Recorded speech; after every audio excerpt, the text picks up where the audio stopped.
This meeting is being recorded. Okay. Let me. You hear that snap? You hear that clap? Okay.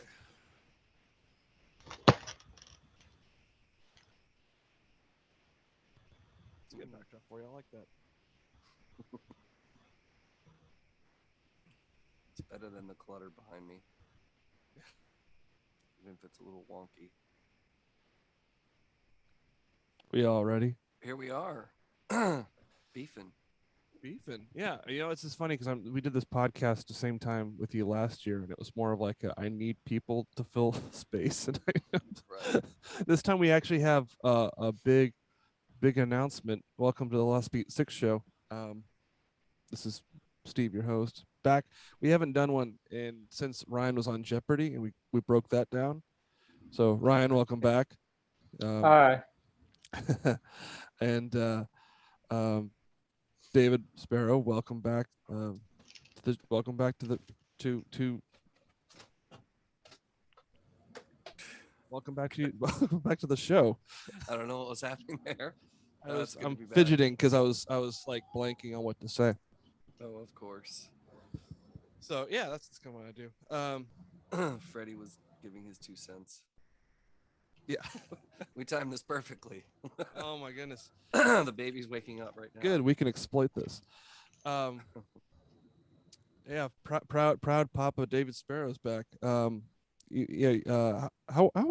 is parenthood for you, David? It's exhausting, but good. That's good. Yeah. Yeah, so we have a big announcement. And this is kind of a long time coming because I feel like I've owed you this as like your like de facto at this point like label stooge.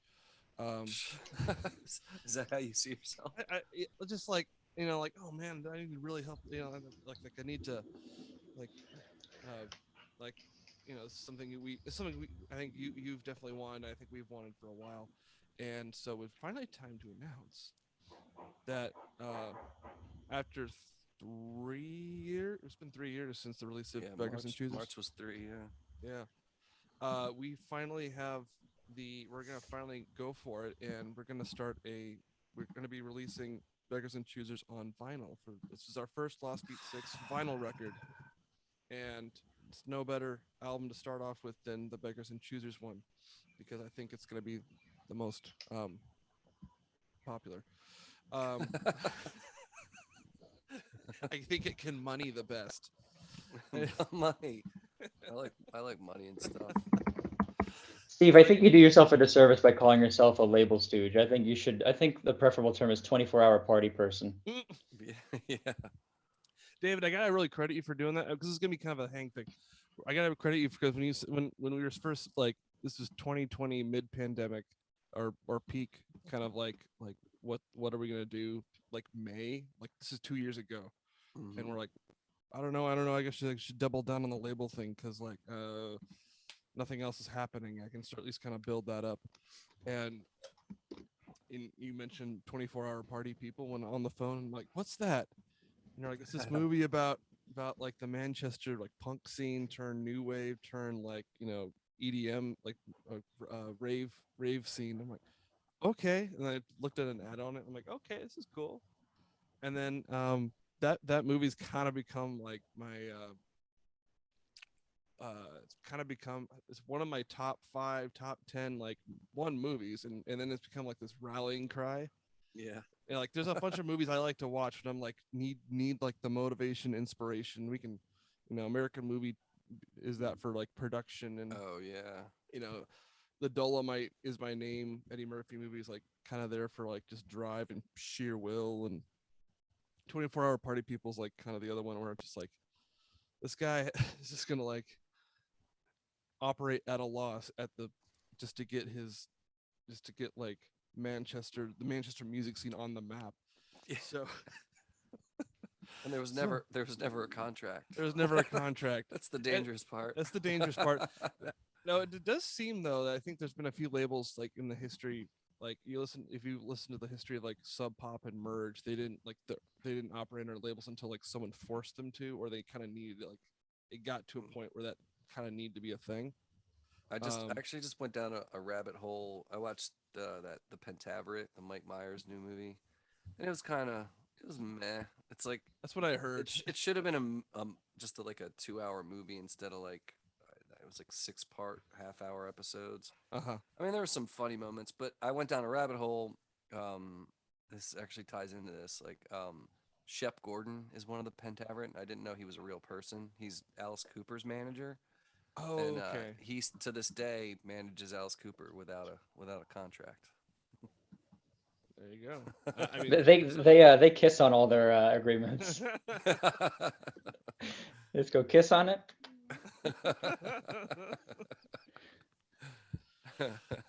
so yeah, this is our first vinyl release, and we're bringing we kind of will be we can talk about the glory days of making that record if you want. We can also talk about just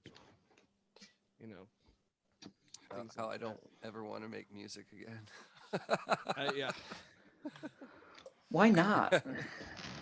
It's just I mean, I have become I get to make music full time since I've moved back to Maryland, which is awesome. Not everybody can say that. But now I'm raising a child on that money, so it's if a gig gets canceled on my part or their part, I don't get paid for it, which is few and far between. And there's been some awesome spots where like they didn't realize they had me booked and still paid me, but those are few and far between, like I said. But yeah.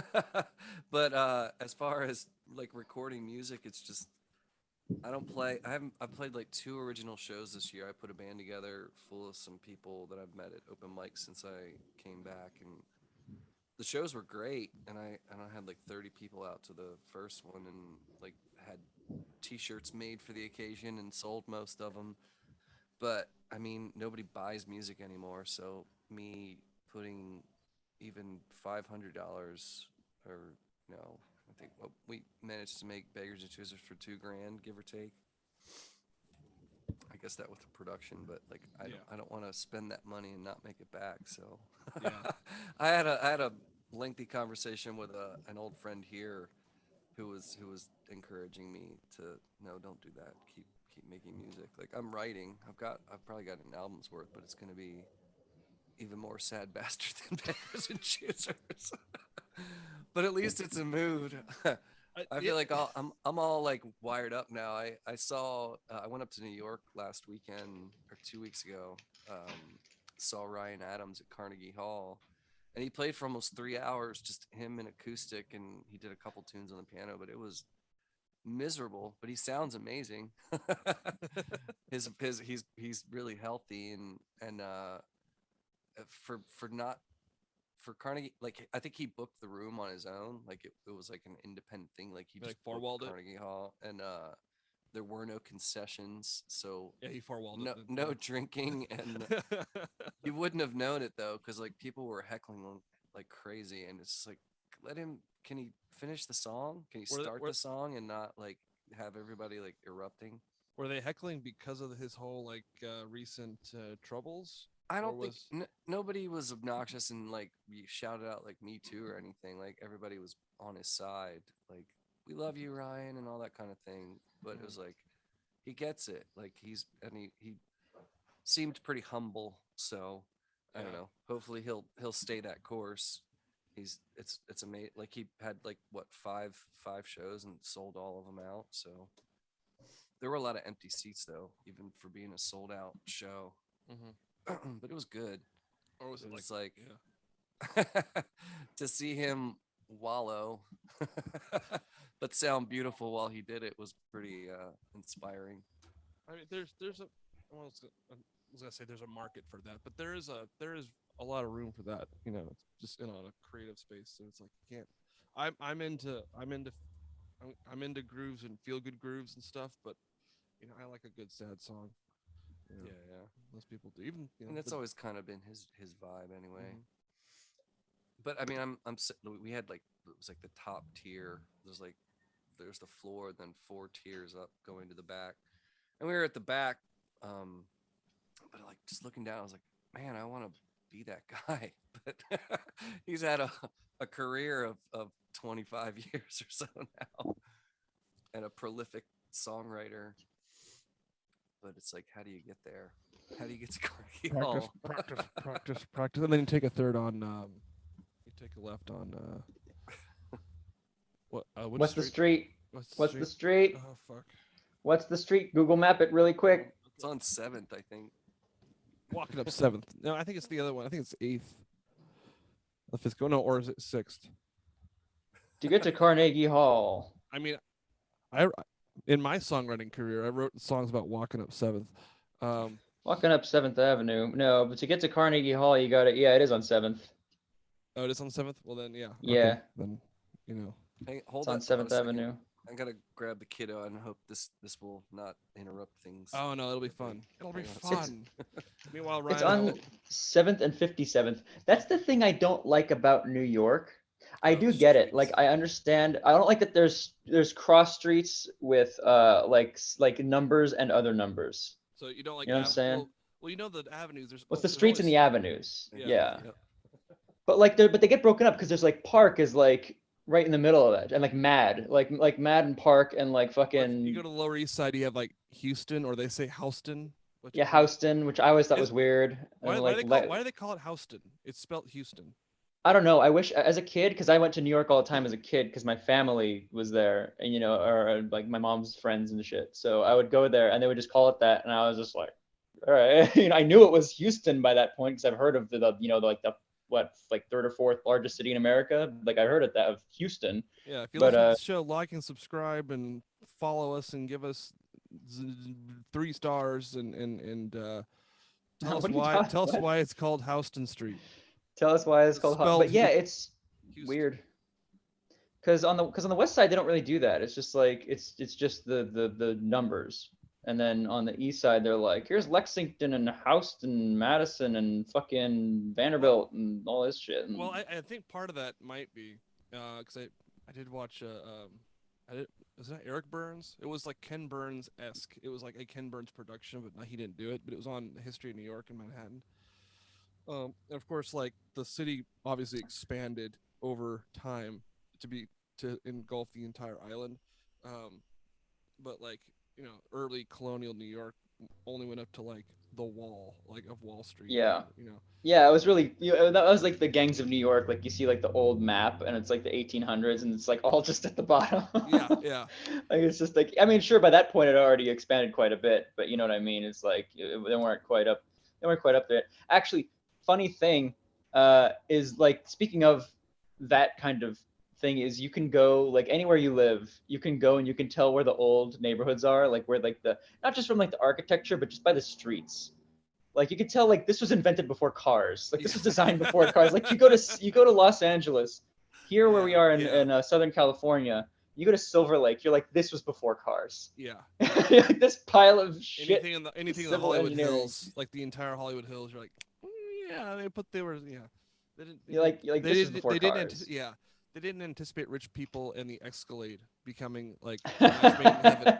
The Hummer H2 in the early 2000s. They didn't picture those boring through the fucking, through like just burrowing through Blue Jay Way. Boring through Blue Jay Way. Just there's a smog upon LA is really what George meant. Yes. But yeah, but yeah, luckily the Hummer kind of died down. They tried to like bring it back with like a cuter, smaller one, but now that people pretend to care about climate change. But yeah, it's interesting.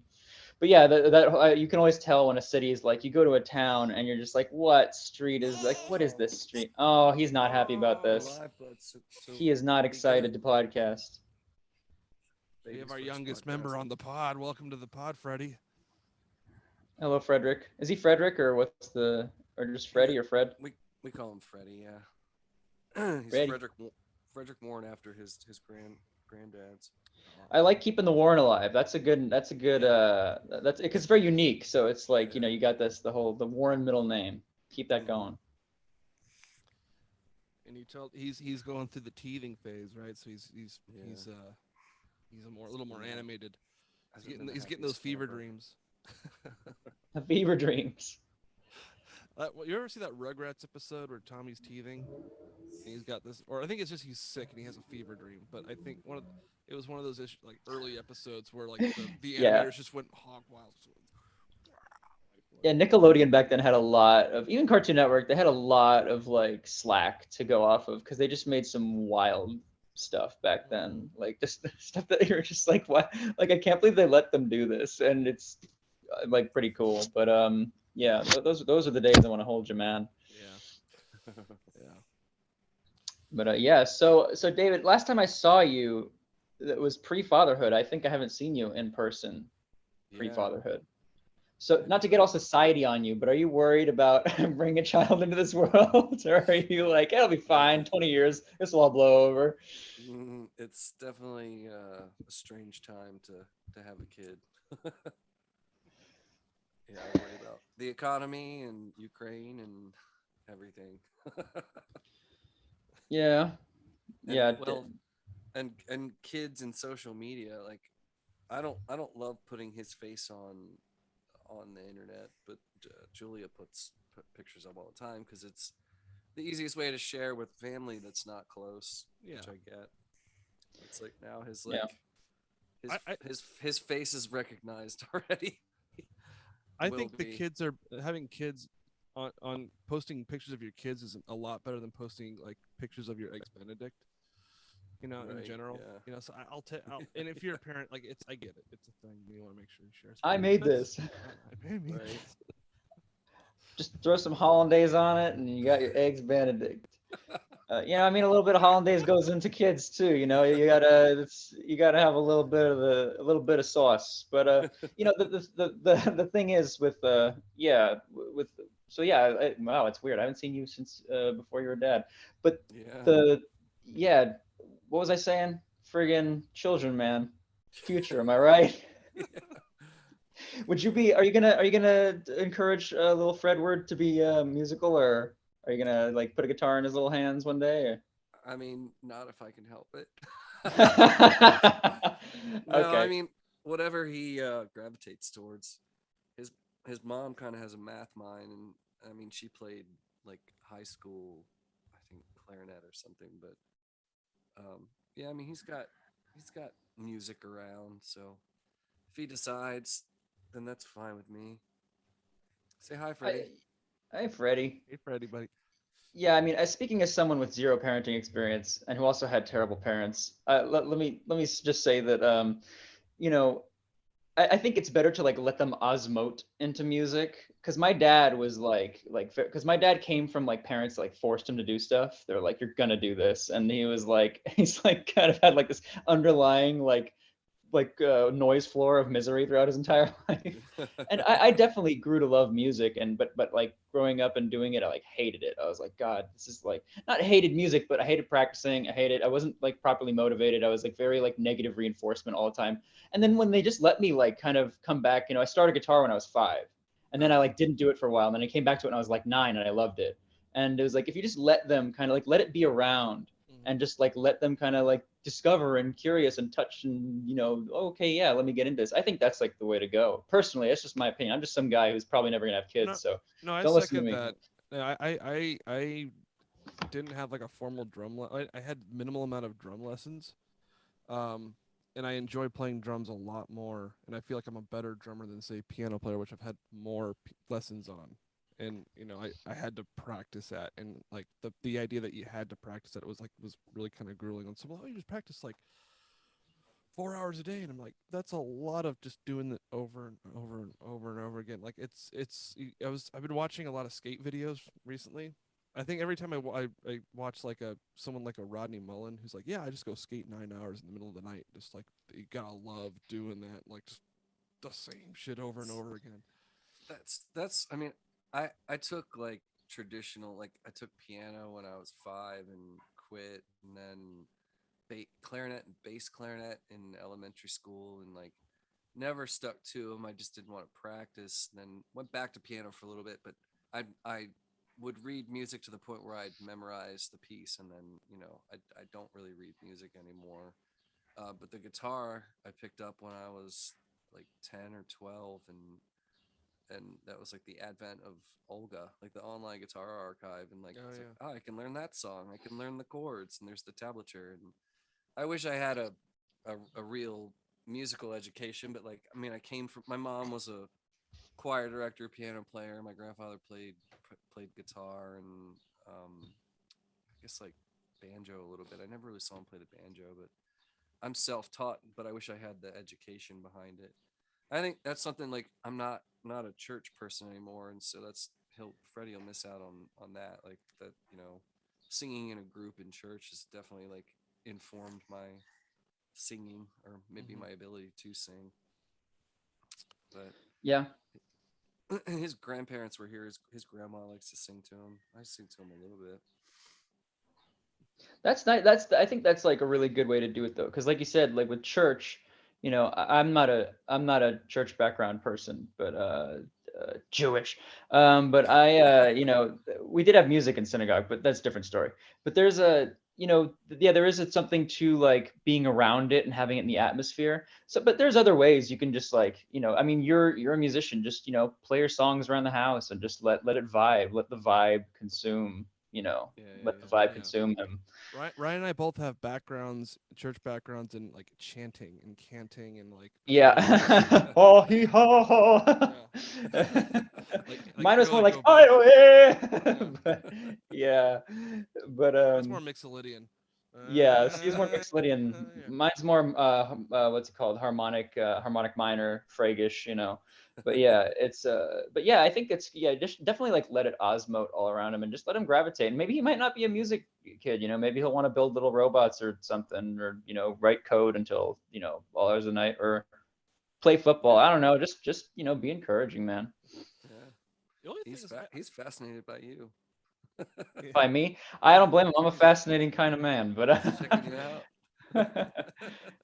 probably because my screen keeps shaking from it being on my lap. But kids' vision is triggered by movement. They're like dinosaurs.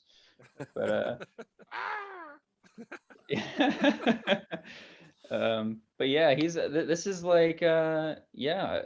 I mean, I couldn't be happier for you. Just I feel like I don't know. Did I say congratulations when you had kids? You had I a think you kid? did. Yeah. Okay. Yeah. Well, happy belated having a child.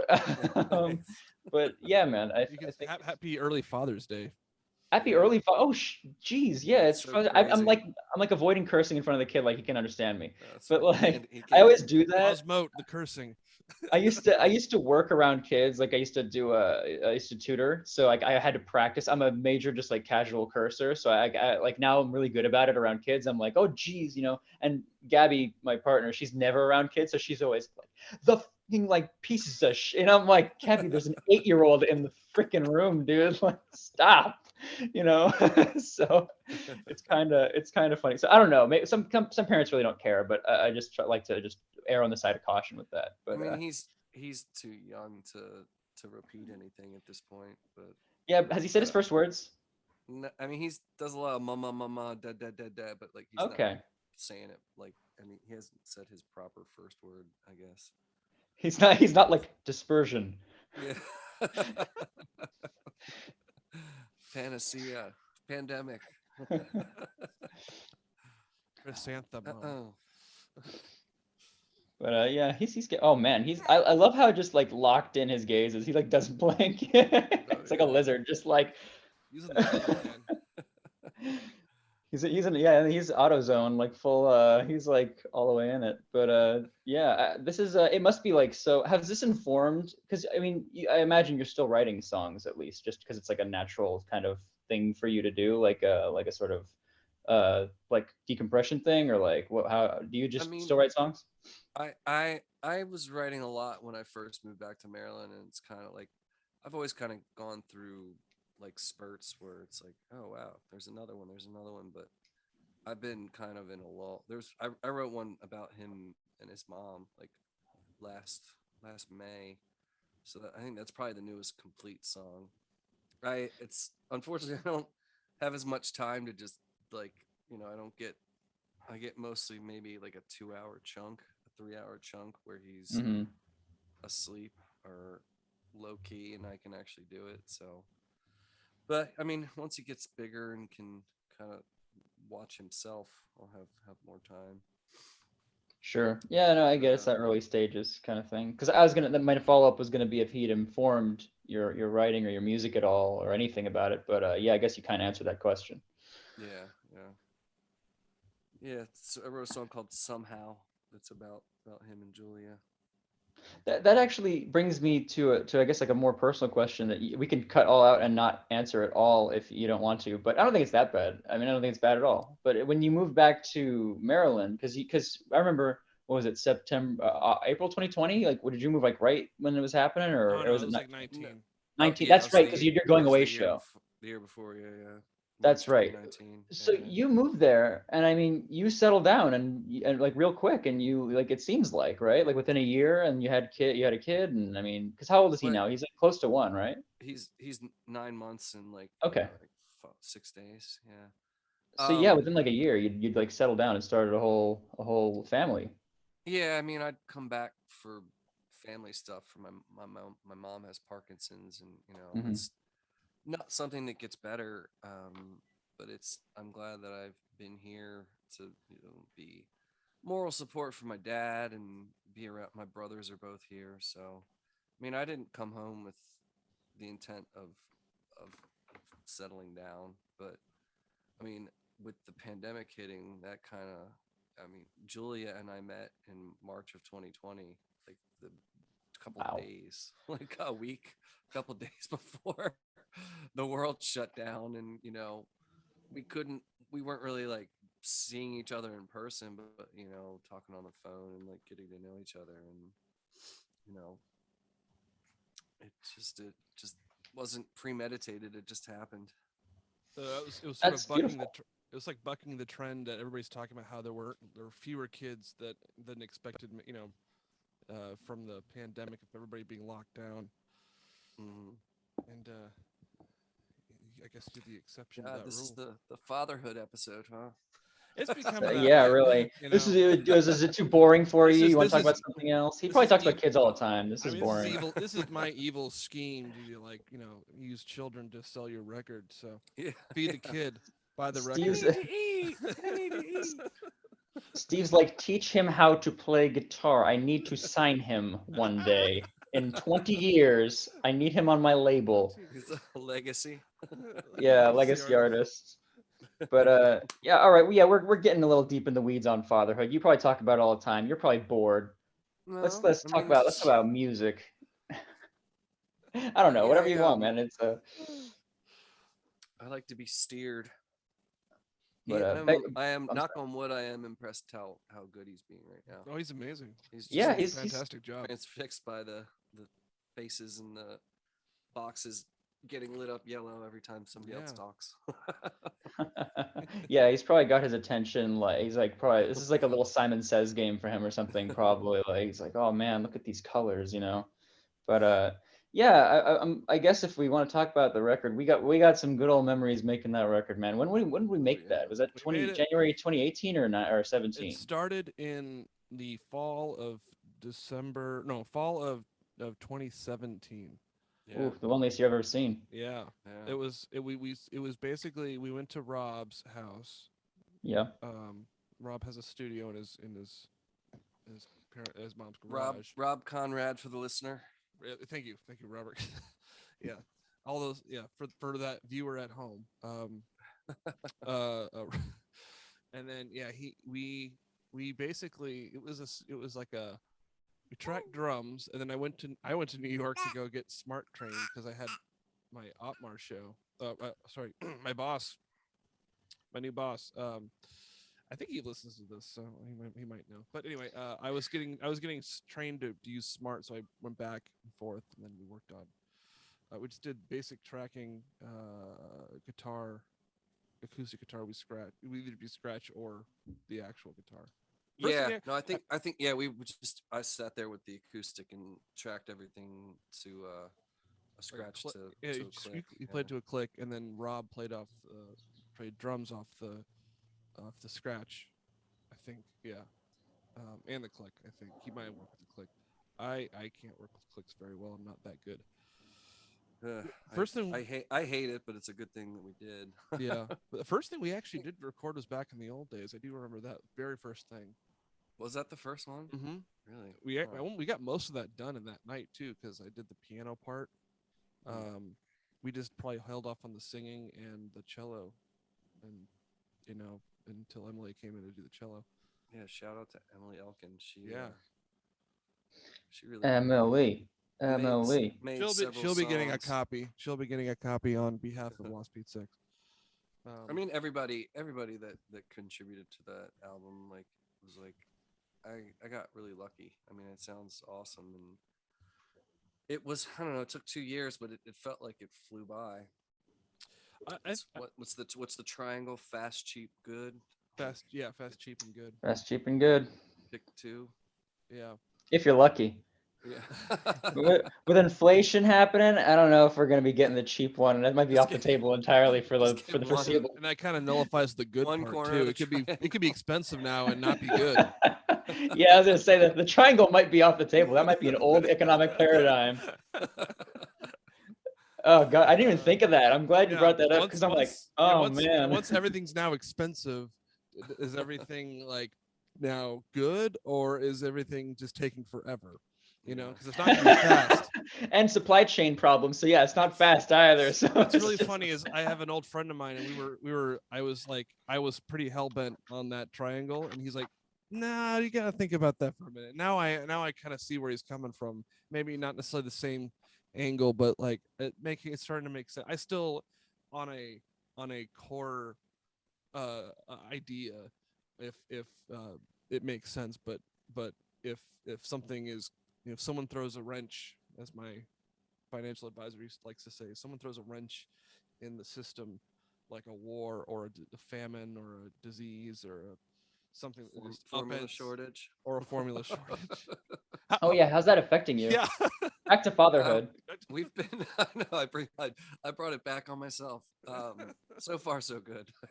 Okay. I think they're getting. We picked some up when stuff was getting like worrisome, but I think we're all right. This might be my ignorant like white male approach, but is there like is there what is the deal with baby formula?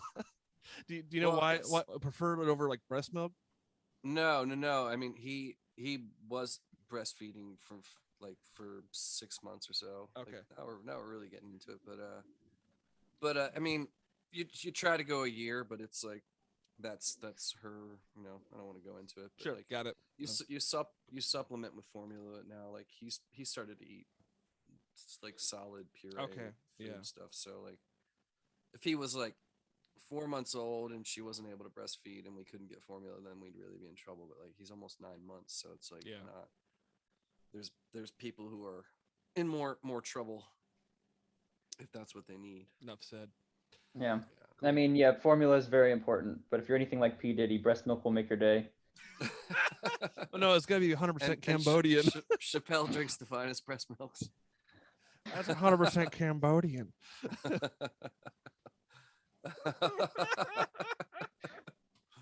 Oh, you'll learn about this someday, Freddie. You're going to show him early 2000s comedy sketch shows. I mean, inshallah.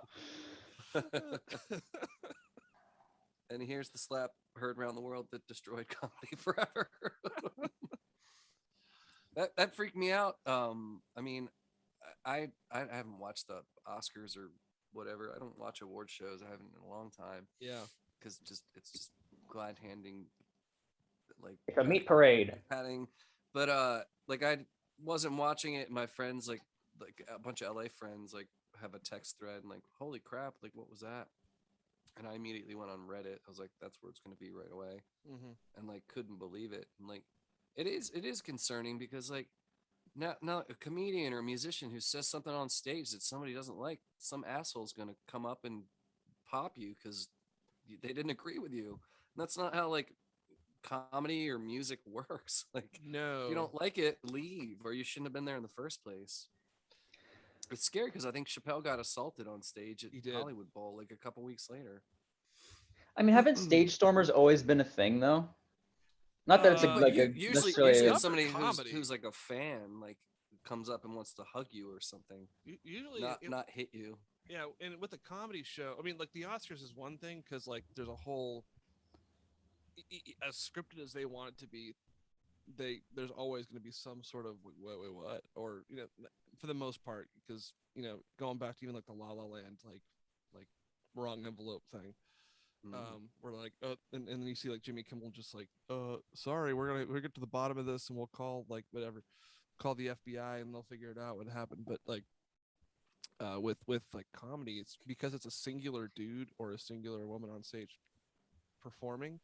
It's you're usually laughing so hard that you can't get to that point where you're like usually there to have a you're there for the levity. You're not there to be mad. Yeah. So someone like if like I think because if I'm not mistaken, that was like a series going on throughout LA. Like there was different shows showing up, like Larry David or something that was at like the Greek Theater. And uh-oh. It's okay, bud. Oh. Oh. And Chappelle's been in like kind of riding this line for a while that Oh yeah. that he I don't think he's actively doing the whole like like not like the sort of Joe Rogan-y like I'm standing up for the rights to say For free speech, be funny and stuff, but it's like there's a for whatever reason he gets like he's on there's a level of like internet culture that really didn't grow up with him. Yeah. and they don't quite understand his vibe. I might be projecting, but it just seems like like I just remember watching it like same thing where I was watching saw a blog about like years ago. I saw like a Seinfeld why like 10 most like what do you call it, regrettable or like just sort of things that wouldn't happen today. Like there was a Indian trading episode or something like that. I'm like, yeah, but they're Seinfeld. They're all like horrible people. Yeah. yeah, it's a bit different. They are the joke. We're not the people. Like they are the object of the joke and the expense. We're making fun of George's like we're making fun of Costanza's like idiosyncrasy, neuroses, and like Elaine's unfiltered awkwardness, and Jerry is just kind of the straight man, but but like at the same rate, things will bug him and it'll become a thing. Yeah. Anyway, point is like I'm not saying like those were different times, but like like if you understand the humor involved, like the whole idea that like that was somehow not sensitive to another culture might be the point of the joke at the same time of the thing. So I don't know what I'm not gonna go out of my way to defend Dave Chappelle in terms of just like what he says and if it's a funny joke or not. And dude's funny. Yeah. But it seems like it doesn't help the comedians under fire thing. We should get a comedian on and talk to them about that and see what the deal is. But what's the deal? What is the deal? And I don't know. And the other, but at the same time, my contrarian brain goes into like overdrive when it goes like comedians start talking about how they're like they start making fun of or trying to make jokes of no one's funny anymore. Yeah. Like I think South Park did a thing about like the future where they were like where Jimmy Valmer's like the new Jimmy Fallon, and he's like, "Did you hear about this? That person's such a nice person and deserves a lot of respect." It was sort of like the Sean Penn. There was like Sean. There was a sketch, an SNL sketch, where they were making fun of Sean Penn trying to host a celebrity roast of like Clint Eastwood, and like Sean Penn could not take a joke. And he was just like completely like, or I think Seth Meyers was playing Sean Penn. Oh, I think that they did that shtick too with what Mark Wahlberg, like say hi to your mother for me. He got mad about that. Yeah.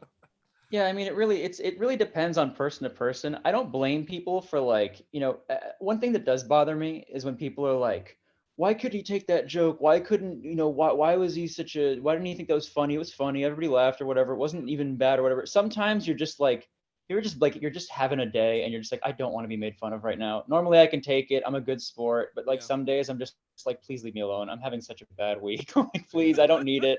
Like any other time, any other week, any other day, it would be like any other day of the week is fine. But whenever Sunday comes, then you'll see me crying all the time. Edit that out. We don't want to get copyrighted. But yeah, like I get it when people are like, okay, he's like not in the, but some people are like, why can't I be a comedian all the time? Like that, I mean, and I'm talking about non-professional comedians, like people just joking around. Like sometimes it's like I don't want to hear it. So I get that. And some people, even if it's not a terrible joke, it's a Mark Wahlberg or Sean Penn. But for those guys, like don't sign up for a roast or whatever you're doing. Right. But yeah, for everybody else, it's like, yeah, I can get it. I think people are a little, or another one I have trouble with is like, is when people are showing me something and whether it's offensive or not to somebody, somebody's showing something, I'm just like, and like, what's wrong? I'm like, I just don't think it's funny. And they're like, well, what was wrong with it? Like, no, I wasn't necessarily offended by it. I just didn't think it was funny. Like, they think because I didn't How think could it you was not funny. think this is funny? Well, it's not even that. They think that because I didn't think it was funny, they think it's like, oh, this guy's like offended. Like, Yeah. maybe or maybe not. I just didn't think it was funny. Like, it was like, I wasn't laughing. Like, I didn't like it. Like, sorry, man. I think a lot of us forget that there's different tastes of humor that everybody likes and dislikes. Yeah. And I know yeah. you have it. I kind of know what yours are, and I kind of know what mine is. I think. And we have overlap somewhere in the middle too, Yeah. and sometimes it's like I'll be like, this is hilarious, and Steve's like, okay, and then sometimes Steve will think something's hilarious, I'm like, okay, just well, let's meet in the middle, yeah, it because everybody's like different, man. It's just the world is full of perspectives, dude. But yeah, man, But I don't know. I know something. I just read this like I think this morning or last night. It was like a Billie Eilish came out with. There's an article where she's got like a Tourette syndrome, where some people laughing makes her twitch. Okay.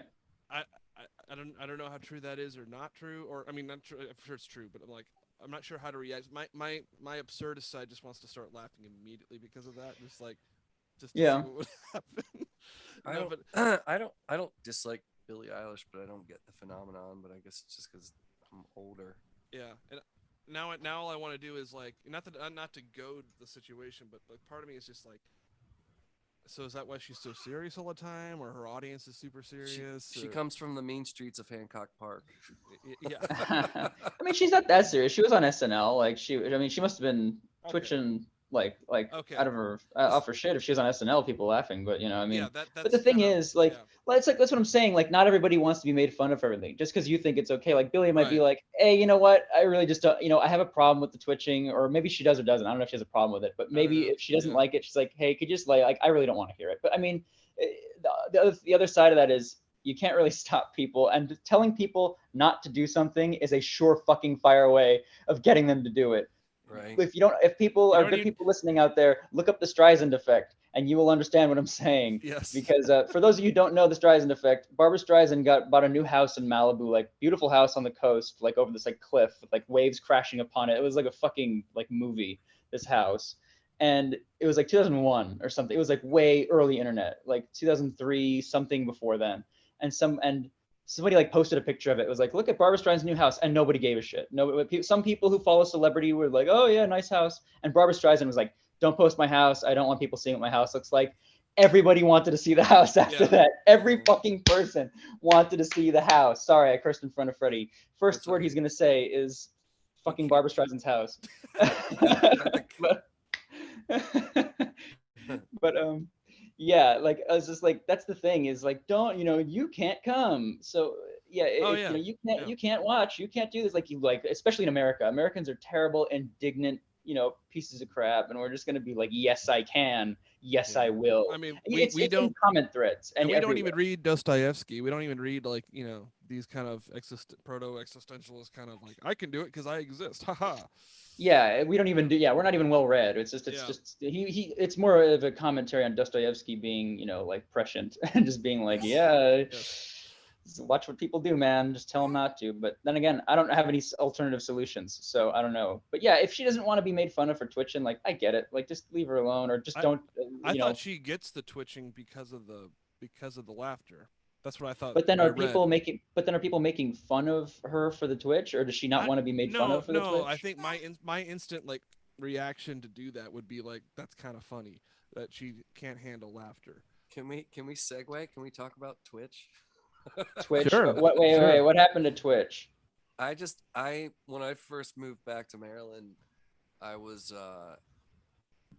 my brother's younger than me, and he watches Twitch. He's done a few streams. He's like, you should do music on there, and I was like, I don't know. It's like maybe it's an uphill battle. I think I'm like quality enough to do it, but do I have the like resilience and the time to go on and stream like 3 hours every day and be like, I'm gonna be on at that time and do it? Like, I'm also not an attractive woman, like, which I feel like shitty saying that, but it's like nobody wants to watch an acoustic dude. Like, they want to see some girl who's like, oh, here's another song, and like there are some talented performers, but I mean, this is where your 8-month-old son can come in to save the day on that, where you just kind of right, you can play to just him pop all him day. in the corner. Yeah, People I love, mean, like, dude. People love that. People love babies. Any honestly, screw being attractive, man, woman, whatever. Like, like honestly, people who go on there and do something, it's mostly because they have a gimmick. Most of the people who get somewhere is because they have a gimmick. They pretend to be like a weird like 1980s, you know, like like pop star turned video game person or something. Like they'll like make a character, or they'll just play to a baby, or they'll play with their like have a dog that they play with or something, you know. And if it makes you feel any better, there's plenty of attractive people on Twitch who have like 200 followers. Like there's nothing to do with that. But you know, I mean, yeah, babies are great. That's a way to do it. But yeah, it is a full-time job if you really want to get into it, and it is. And I'm hearing that their platform's having problems anyway with like their creators and stuff. They're kind of doing the Vine thing where it's like we don't want to pay them more, and then that like was demise of Vine, and now like Twitch is. I don't know if Twitch will die because it's got that Bezos backing. Well, they also have the But, tips too, right? Like you still they have the tips, but you have tips on other things too. I mean, you have tips on like you have tips on freaking you. I think YouTube has that, right? Doesn't YouTube and you can do those those heart things you can do on Facebook and stuff. And Yeah, but but honestly, the one that I think is probably the one that I like. I mean, I have my problems with the site. I'm not a huge fan of it, but Reddit Live is pretty good. Oh yeah. I think as far as community stuff, and you know, they love babies, they love dogs, they love that stuff. So you're gonna jam with Freddie on there. I mean, I just don't. It doesn't feel like a viable outlet for me, and like, They don't do it. Yeah, I should explore it. I don't know. It's like that. I'm not worried about. I've never worried about being relevant. Like, I just make music for me, but I mean, I miss playing original shows to people that are like paying attention, and that, I mean, that's another thing with the Twitch. Like, people are performing and like mid song, like thanks for the bits. Like what the hell? Like you're taking me out of the moment. You're taking yourself out of your moment. Like, I don't understand that. Well, because they want the shout out. That's part of that thing. Is like, yeah, it's like I the only time I've been on Twitch and actually communicated to anybody is when I talked to legendary entertainer Van Darkholm, Van Sama, Performance artist. And I won't because there's a child on the show. I won't go into actually what he does. He can't hear anything. It's fine. He's an adult. He's a BDSM adult gay entertainer. I mean, you don't know what Freddie's gonna be into when he grows up, man. So you have no idea. We won't know until age 7. Apparently, is that the age?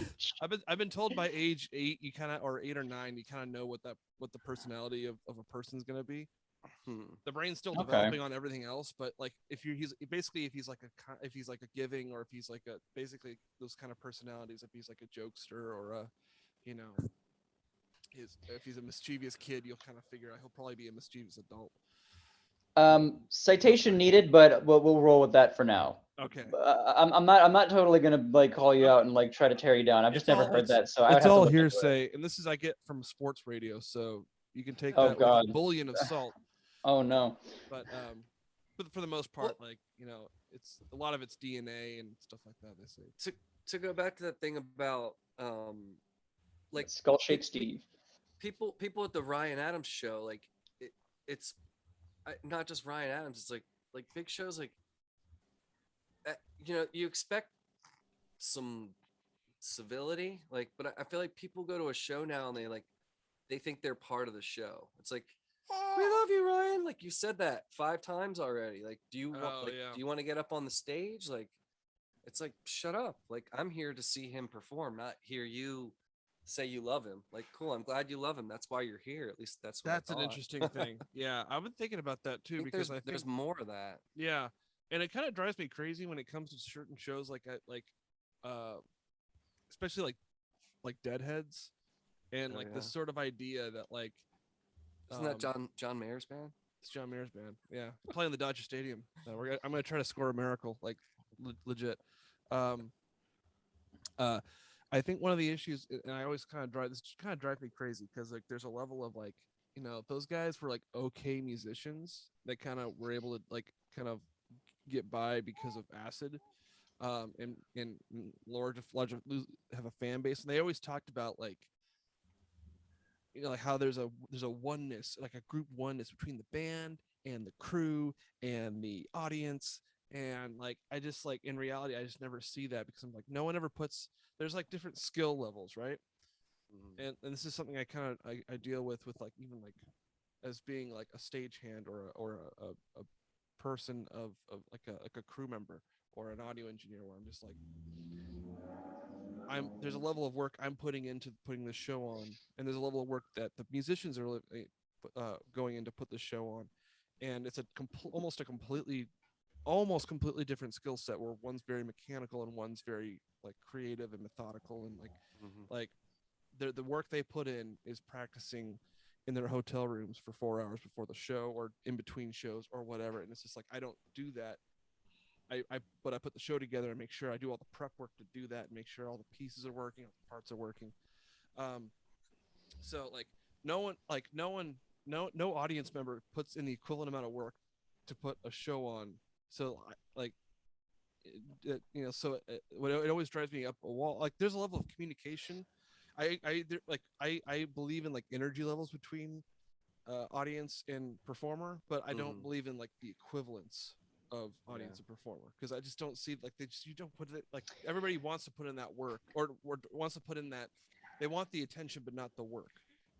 That makes sense? Yeah, I mean, this is a philosophical argument for sure. I mean, it's kind of weird. At what point do you consider it being like, because there's different kinds of shows, different kinds of bands. Maybe you have like a band who's more interactive, like the Foo Fighters or the Flaming Lips, or somebody who gets really into their audience and stuff and goes and messes, you know, go and hold the microphone up to somebody, which is taking a huge chance, by the way. They could shout anything into that microphone at that moment. I know what I would say. Yeah. I don't want to know. I know what Jim Nelson would say.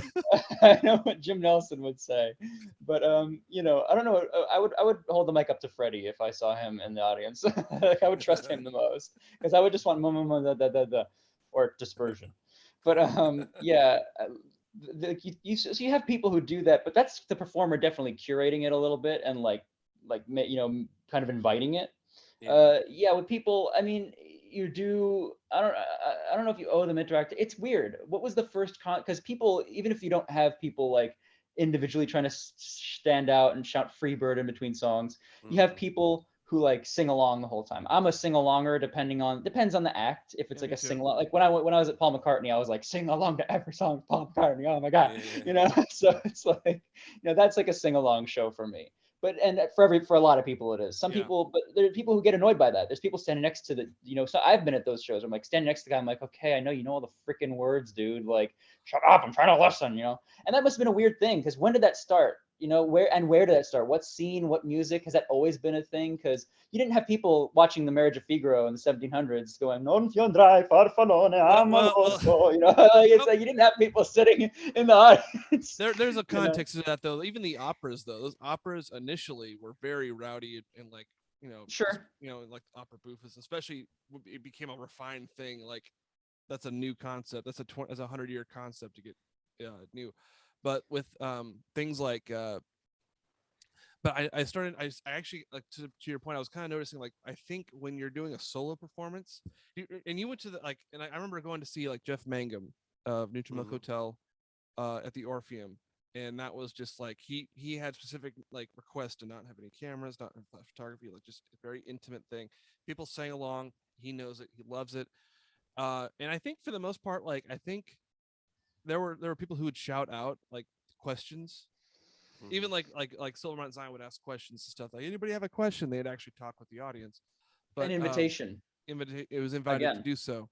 Yeah. With Jeff's show, but this also, like, I'm also thinking about this solo performers. Like, you went and saw, you and Ted Siegel went at not the same time, but, like, you guys saw two different Neil Young shows of the same residency at, like, the Kodiak or the wherever it is now. A Kodak, you mean? The Kodiak. Sorry, Kodak. That was a bear. It's a pancake. It's Or a dip. or a dip. Anyway, you guys saw him at the at the theater, and that was it was extremely, like, you had, like, boomers and whatnot go, play Cinnamon Girl, because it was like, no, that's not the right band for this. We're not doing that. I'm not doing that. But, like, solo performers, so, like, there's, like, that level of vulnerability on stage where people have you can hear them because they're not tuning up. There's not a lot of loudness to these shows, I'm assuming. The thing, though, is, like, it kind of bugs me is that, like, you're in these some of these venues, are kind of architecturally like, built to kind of have these performance halls where there's, like, a level of class involved, or at least a level of, like, refinement, where you, like, Carnegie Hall. Why would you ever shout back and heckle at Carnegie Hall? Yeah. Like, why? I don't know. I don't, like, it's you kind of, like, know the space. If you're in a coffee shop doing those same songs, I still wouldn't do it. But, like, you just, like, you have, there's the level of, like, where you're at could be more here or there. But I don't know. I think I'm noticing it's a solo performer thing. No band. I've seen that for some time now, though. Neil Young, by the way, is great live solo. It's like one of the. It's such a great show. He has so much personality. He's a grumpy old man for sure. Like, he's like a Harrison Ford character in, like, a movie now. Yeah. But, like, it's so funny because people be like, "Yeah, play Cinnamon Girl." I'll just be like, "No." Like, I'll be like, "Fuck you." He's kind of like he doesn't do it, and he'll, like, walk to, like, the piano and then just, like, do a 180 and then go over to the guitar. Just like, he, like, really likes messing with you people. He has, like, a cigar store, like chieftain man, like, on stage with him. Sometimes he'll just, like, walk up to and, like, stare into his eyes and then, like, turn around, like, for, like, a minute, and then he'll just, like, turn around and do a song. It's a weird thing, and I encourage everyone to do it if you get the chance. But the thing is, like what you're saying, Steve, I think it just depends on the performer and who, I think it's about understanding people.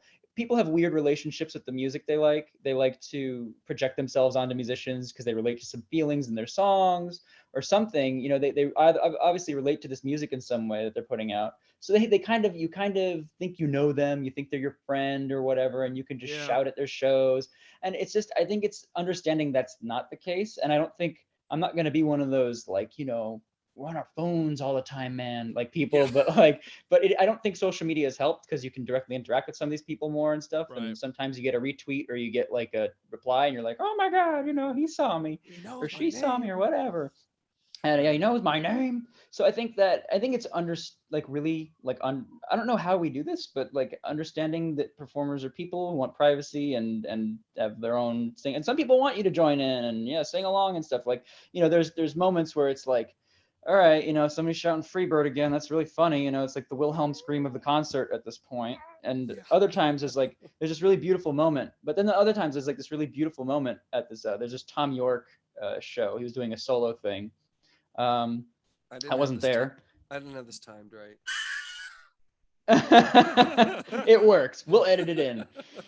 But it's isolated, so we'll edit it. But there's this Tom York show where he's doing a song by Miracle Legion. He's doing All for the Best, which is a really beautiful song. And he does, and gets to the part where he says, "Say you love me," "Say you love me," and everybody starts shouting, "We love you," and it's like, it's a really beautiful, nice moment. And he smiles and he starts to kind of break a little bit, and he gets back to it. But it's like, so you have that kind of magical, beautiful stuff too. On the other hand, it's like, it's, oh man, look at how that was serendipitous and kind of warm and fuzzy and wholesome and a nice thing. And other times you have a dude yelling Freebird. So I think it's like, I don't know, it's like I said with the humor thing, with like, when do I want to be made fun of? I think people just need to learn how to read the room.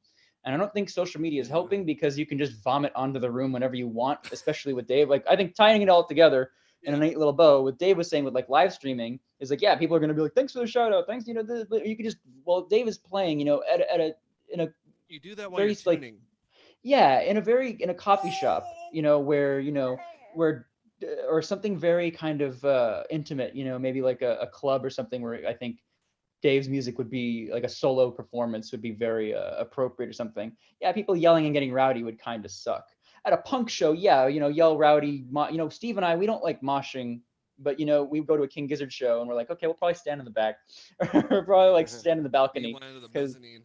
yeah, or like get right up, if you go there early, get right up against the front, because people are gonna be kicking the crap out of each other on those punk songs. Yeah. So I don't know. Like I said, I think people just need to understand nuance. You're a punker. You're a super punk rock guy fan. You're in King Gizzard audience with a bunch of beard stroking prog rockers too.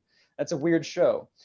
So, but if you're seeing It's a beautiful Dave thing. Sparrow, it's a beautiful thing. That if you see Dave Sparrow, you're probably not gonna want to. Probably Dave's not gonna want you to mosh at his acoustic winery show. It's funny though. I don't mind. Or I does he? I like being heckled. Like if it's not going nuts. Like I like some banter interaction with the crowd. Like and at these whoa, What happened? I don't know. I think you bombed. weird. Dude, you bombed. Oh boy. That's Did staying Freddie- in, by the way. Some Did brown Freddie just digital news. no? Noise. Did Freddie just let one rip?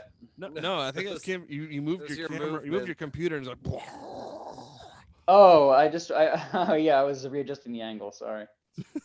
But I don't mind some back and forth because it takes the edge off sometimes. Like it's like okay, at least they're listening. Like Right. if somebody's giving me shit, like cool, at least they're listening. Like They're and the engaged. Freebird thing, like I played more like bar gigs, cover gigs. Like that's my main thing, and I'm never shy about playing some of my own music. I don't do it as much anymore, which is a shame. But half the time anymore, I'll play Freebird for spite. It's like cool. You want? I have an acoustic guitar here. Yeah, I'm gonna play Freebird for you. Sure. It's You like asked for it. here's me playing what like G, B flat, C for like a minute or so. It's like unless you're seeing Skittered, like no one wants to hear Freebird. Like it's Yeah. such a long song, and you really got to sell it. So it's a good song, but you got to sell it, and it's really extravagantly produced. So like an acoustic version is difficult to pull off. But yeah. But yeah, actually that brings something to mind. Bringing the topic back to Dave, the man of the hour here, anyway. So like, what are some of your favorite heckler experiences that you've had? Like, have you had some memorable ones, or some fun ones, or not fun ones, or? There was there's a brewery. I think I did my friend's podcast last month, and I think I talked about this.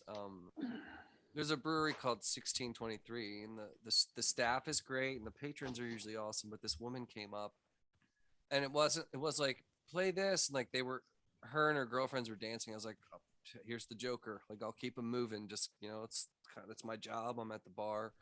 But then she comes up after I'm done, like doesn't just come up to the mic, comes behind the mic and it's like you're supposed to be revving everybody up, like you should play this, and like because I didn't know this country song, like I'm an idiot, like, and she kept rattling stuff off. I was like, I don't know that, I'm sorry, like I can't do that, and like I was like, what do you do for work? And she's like, blah blah blah. I was like, I don't come to your office and harass you. That's the nice and, version of that phrase, by the way. and she got butthurt, but she was really drunk, and like her friend ended up tipping me $20. Like she's like, sorry, she's drunk, like because I went over after I did it, like I was like, I'm sorry if I gave your friend shit, but I was like, it was like a bit much. She's like, no, it's fine, she's drunk. So but it's like I try it's bar gigs, and it becomes a slog, but it's my work and it's my job, and I try to take pride in it. And when somebody's doing that, I'm like, screw you, go away. Like, Yeah. I know what my role is, and I'm reading the room, and like maybe my catalog isn't what you love, but like I'd say it's pretty expansive. I cover my Yeah. bases. Um, but that's one heckling in recent memory. But usually it's just like if somebody like go, give me a little back and forth or respond to a dumb joke. I told dad jokes before I was a dad, and like I tell them like to break the ice and make sure people are paying attention. Yeah. Mm-hmm. You know what, I like that, and you know what, I don't know if it's because you have more experience or whatever, but I like the addicts. I've seen you live a few times, and I like that, like, there's personality and stuff, as much as it doesn't really matter. And some people just go on there and they'll just play the songs, and they'll just Mm-hmm. blow you away. Death Grips is like that. They're like, screw talking, let's just just blow them away, who cares. And then you have people with a little bit of personality. What I don't like is people who are in between that, because that never works. And I've worked with those people, unfortunately, and it's been kind of frustrating. You're like, hey, because they want to be neutral, they want to be for everybody, they want to be likable, family friendly, which I'm or at least like not controversial. So like, hi everybody, so how are you feeling tonight? Like, they don't. What is the point of that question? To get a Yeah. woo for 2 seconds? And man, just you know say whatever, man. It doesn't matter. You're some guy who probably most of these people have never heard of, and at least leave some kind of impression. Yeah. Don't say anything horrible, but it's at least wake people up or something. At least stop them from staring down into their beer for 2 hours. But I Yeah, don't and know. I learned a long time ago to. It was a show we played when it was the Whiskey Saints, and there was like one of our friends and the bartender. Like there was nobody there, and like much as it was our fault that it wasn't promoted. I don't know, it was like a Tuesday or a Thursday night, so didn't have much of a following. But like I just took it out on like the two people in the room, and I felt like such a jerk.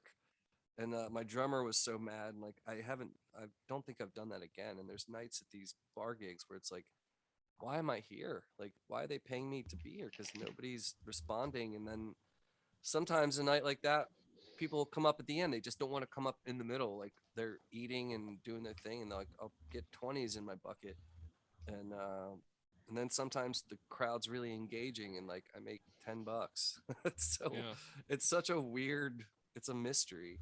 And I love the nights when I'm like just on where like I'm not just a jukebox. I'm like a human being like up here playing music and like getting that feedback and like being on and making good tips at the same time. It's like, all right, that felt rewarding. That's why I do this.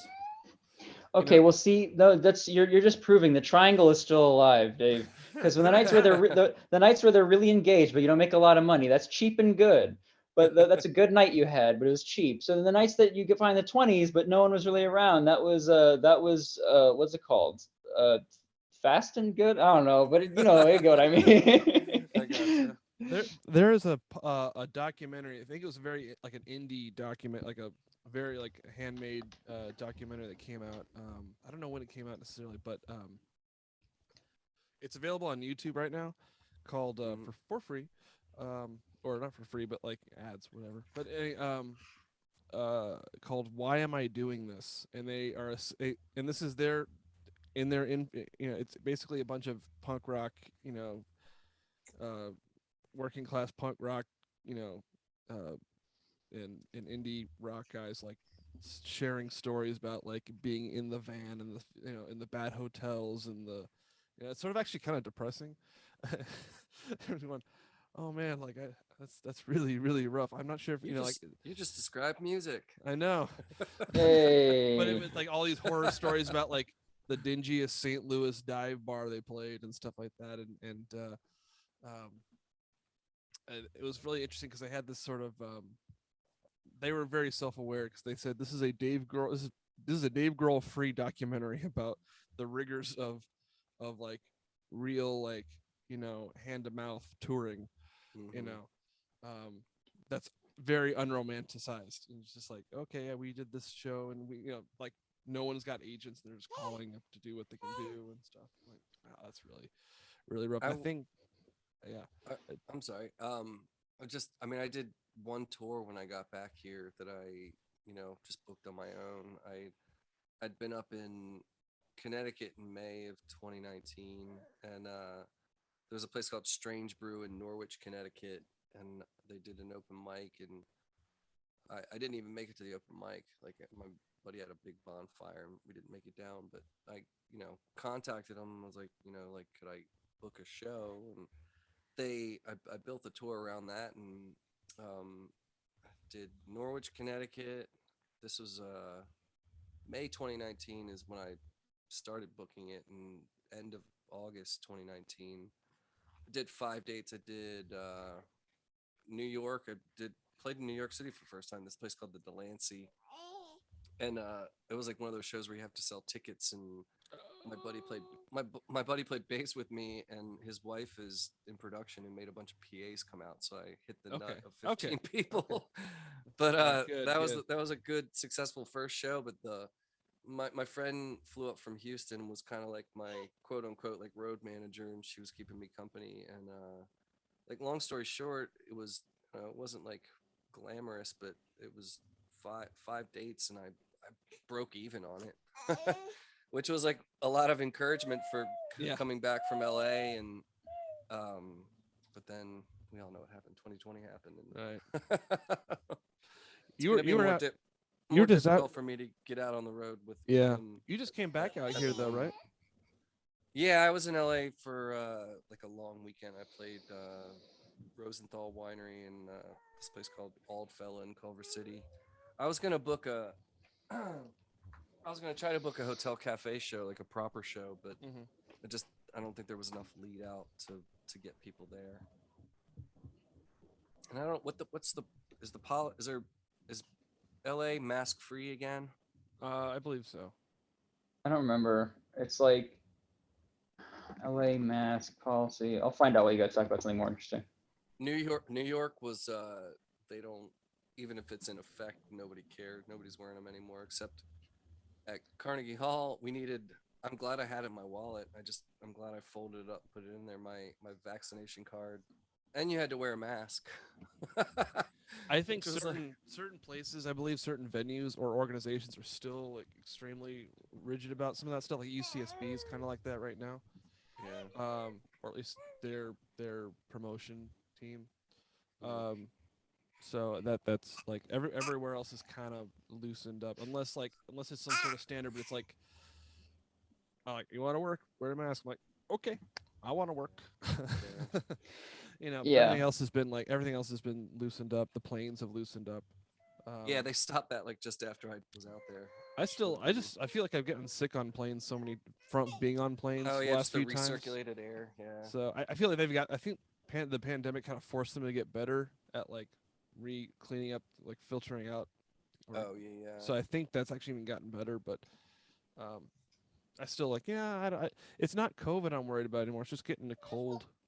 So I just don't want to like lose work because of it. Because I lost a gig last week because I had a 24-hour stomach bug. And I'm like, God damn it! I needed that money. I don't mean to. I wish I could. I want to do like another hour because we've kind of been jumping around. But you want to take a break? I mean, I think if I take a break, I'm gonna have to feed him and. Got to get out the old dad nips. Yeah, we. Left. I don't even know how to respond to that. How about the leftover bottle? Here we go. I don't know. I wanted to throw in. I feel so out of touch with music in general these days. Like I've gravitated towards when I'm going to gigs. I listen to podcasts, and one I've been liking a lot. I'll shout it out is one called Bandsplain, where Yasi Salek is the host, and she just covers like niche.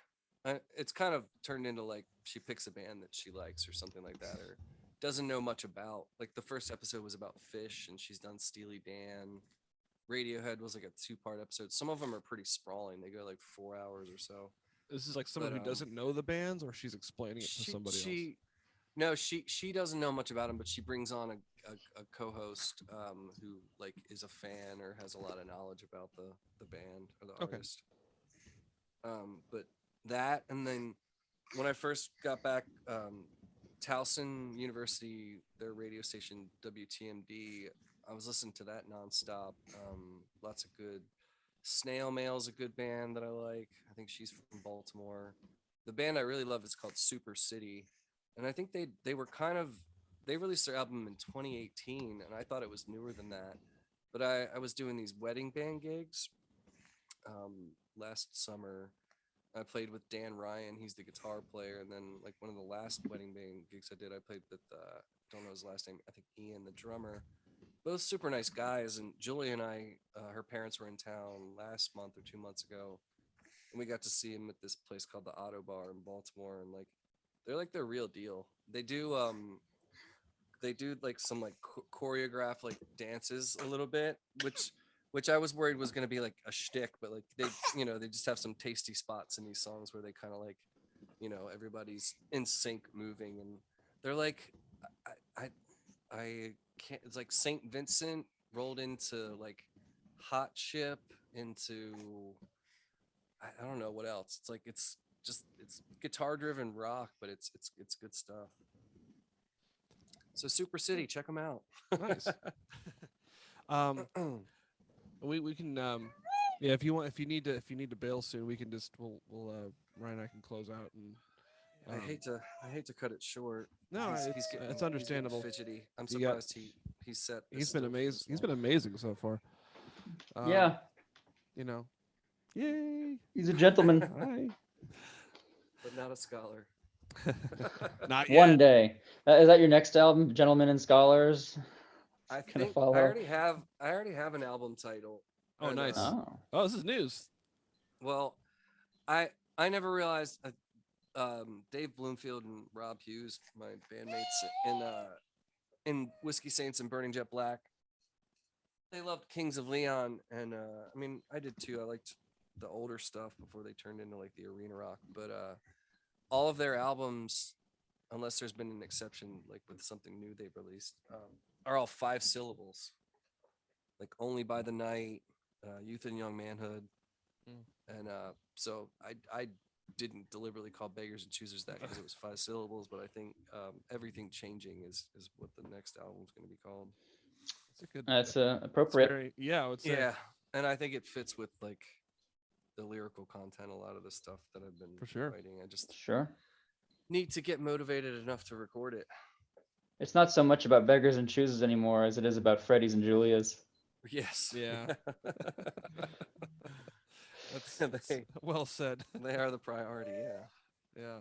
But yeah, I feel bad because I feel like Steve wanted fun studio stories. I actually, honestly, that was like a backup. I was hoping we could find stuff. I don't remember any. It wasn't that crazy. It was very, very just kind of. We were very efficient. Just got it done. Yeah, we were very efficient. We showed up and played, and it was fun. If we had nothing else to talk about, it would be like, okay, I'll share some stories about the time we tried to record that and it didn't work or something like that. Well, there was the phantom piano parts. Phantom pianers. I had a pianist named Mike Russick come in to play on a few songs, and something got lost. Touch the mic, Freddie. Touch the mic. Do it. Yeah. All right. But Mike Russick recorded parts for a bunch of songs, and like the project got lost, or yeah, that was my fault. I've actually not that I forgot about it, but I think I was also crashing my car at the time. Oh yeah.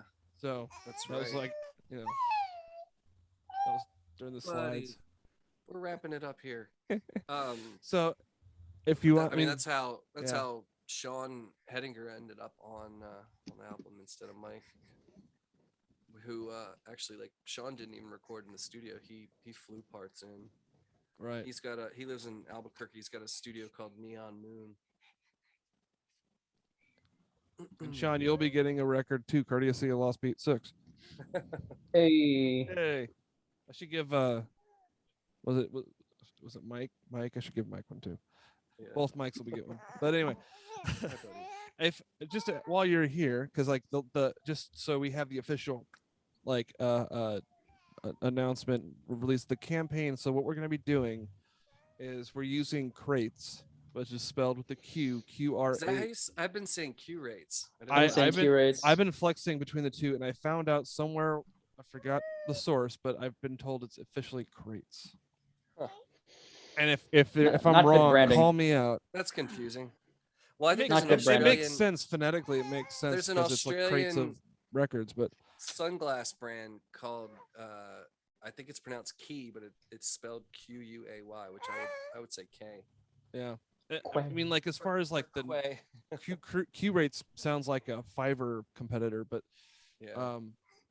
but anyway, it's spelled Q rate RATES.com. We have a profile page. We'll have a project page where you can see Beggars and Choosers on it. It'll have a little description. It'll have little little reviews and things, So you can hear the album the way it was meant to be heard. and you can hear the album, and you can even demo it on the page. And then basically we're gonna our goal is to sell.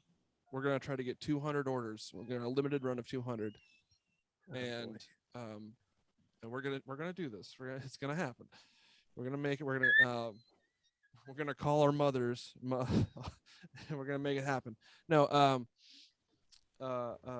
but and you can order on there, and it should be and the campaign will end August 20th. So we're gonna start June 6th. That's a Monday, I think.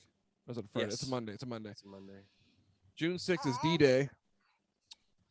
That was not planned, but it happens to be B D-Day. and C day.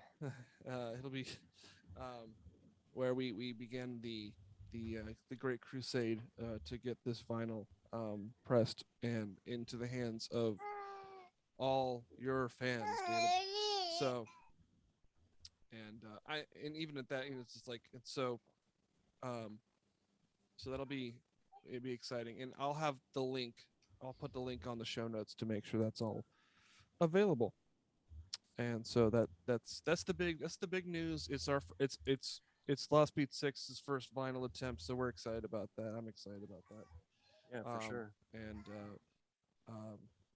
if this works, we can make more records. We can press more records and make more collaborations. I mean, if it's any kind of precedent, I think I made 300 copies of the CD, and they're all gone. Fantastic. It took a little while, but they're all gone. Great. I think that'll look great too when you're doing especially when you're doing some of those shit, just to have a bigger thing. Yeah. And it's a strange thing. I've listened to certain people talk about this where not everybody who buys vinyl plays the vinyl. They just kind of have it as this physical real souvenir thing. You feel like more of I bought this. It's more of a piece of art than say the CD or obviously the streaming is. So anyway, it's happening. It's happening. It's all happening. It's real. So yeah, I don't know if you want to finish off any remarks. I mean, if you're in the Maryland area, check out davidsparrowmusic.com. All my dates should be there. Come and see me. If I see familiar faces, I'm more inclined to play my own stuff. So that's always encouraging. Come and heckle me. But thanks for having me, Steven. Yeah, you got it. See you, Ryan. See you around. Thank you for I got to do something with that soon. I have a bunch of stuff backed up, but we'll get there. We're getting there. Yeah, we'll see. We'll be seeing from the good doctor soon enough. Yeah. Once I get my fake license back. my fake doctor license. The pool is almost put back together. We finished the retaining wall, so we can start shooting the next video for the next video. Fantastic. So, all right, everybody. Good. Take it easy. Bye, Fred. Freddie says bye. Bye, Freddie. Bye, Freddie. Oh. I know he doesn't want it to end. He's a future podcaster, Dave. I'm sorry. Know your limits, son. All right. See you guys. All right. See you guys.